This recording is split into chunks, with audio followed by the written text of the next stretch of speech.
Because over the past several decades, our economy has grown better and better for those at the very top, and increasingly difficult for those trying to attain, build, and hold on to a middle-class life.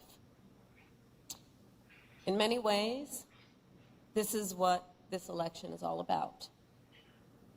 The American people face a choice between two fundamentally very different paths for our economy. I intend to chart a new way forward and grow America's middle class. Donald Trump intends to take America backward to the failed policies of the past. He has no intention to grow our middle class.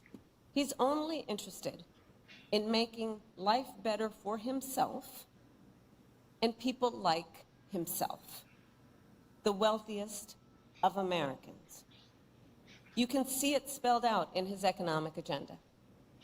An agenda that gives trillions of dollars in tax cuts to billionaires and the biggest corporations, while raising taxes on the middle class by almost $4,000 a year, slashing overtime pay, throwing tens of millions of Americans off of health care, and cutting Social Security and Medicare. In sum, his agenda would weaken the economy and hurt working people and the middle class. You see, for Donald Trump, our economy works best if it works for those who own the big skyscrapers, not those who actually build them, not those who wire them, not those who mop the floors,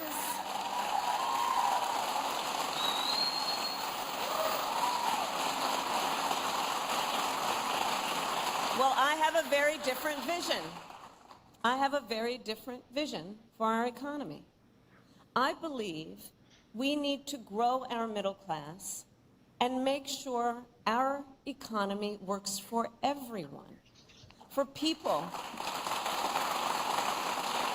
like the people in the neighborhood where I grew up and the hardworking Americans I meet every day across our nation. So I call my vision the opportunity economy. And it's about making sure everyone can find a job and more, and more. Because frankly, having a job, I believe, in our ambition and aspiration should be baseline. And we should aspire and have the ambition and plan to do more. I want Americans and families to be able to not just get by, but be able to get ahead.